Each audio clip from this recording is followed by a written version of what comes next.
salaamaaleykum maa ngi leen di nuyu ñëpp di leen ziar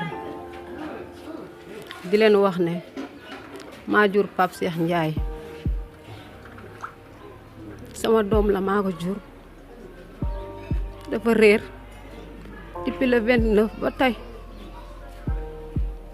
fu nekk dugg naa fa fu nekk dem naa fa ngeen dimbali ma rek pour sama doom ji feeñ sonn naa lu nekk def naa ko dimbali leen ba sama doom ji feeñ.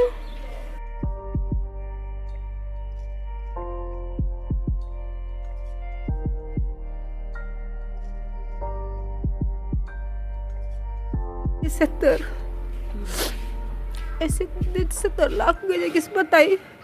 dafa demoon fooy wala daf leen tàggu dem fenn. daa demoon fooy. bi mu fooyee dellusiwaatoo. ok daa demoon ñëwaat indi vélo bi daal di dem boobu laa ko gëj a gis ba tey. bi muy demaat tamit waxul day dem fenn dafa génn rek dem. déedéet. bi loolu amee dem ñëw police déclaré naa ko fu nekk déclaré na amul résultat ba tey am na 7 ans.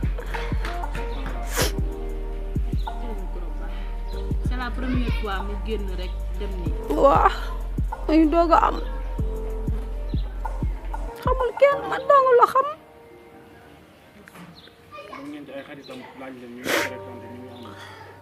fu nekk dem naa fépp.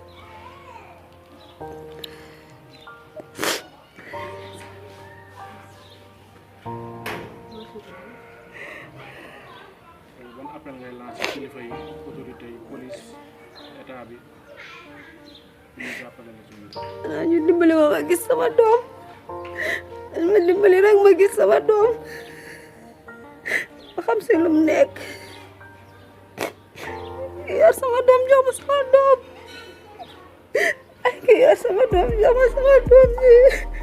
lan moo tax nga ne kii yor sa doom soit dafa réer rek wala da ngay jot ni nga bu ko yore. ma dem ñu ne ma mu ngi si loxoy jigéen.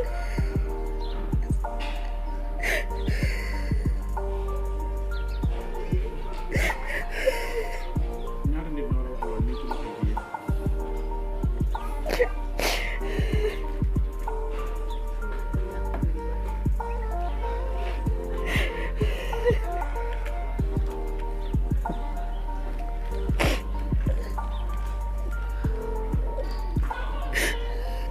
waaw salaamaaleykum maa ngi leen nuyu di leen ziar bu baax a baax kii nag sama doomu rakk la depuis àllarba ba léegi rek ñu ngi fi jógee fu nekk dugg nañ fa fu nekk génn nañ fa fu nekk dem nañ fa wóor nañ ba sonn ku nekk rek dem nañ fa pour ñu ñaanal ñu pour xale bi ñëw xale bi mu fexe ba ñëw ñu ngi ñaan képp koo xamante ne rek gis nga ko nga jàpp ci yàlla ak yonent bi rek nga indiwaatal ñu xale bi ndax sonn nañu lool yaay ji lekkatut naanatul képp koo xam ne muy dëkkandoo muy am di jàmm lépp lekkatoo naanatoo ñu ngi ñaan ci yàlla ak yonent bi képp ku ko gis rek nga indi ñu xale bi depuis mu fi jógee ba léegi depuis àllarba Cheikh Ndiaye la tudd yaayam séeréer la tudd ñu koy woowee Kuma Ndiaye ñu ngi ñaan képp ko gis nga indi ko ci barke Seydina Muhammad Rasulullah sallallahu alayhi wa sallam.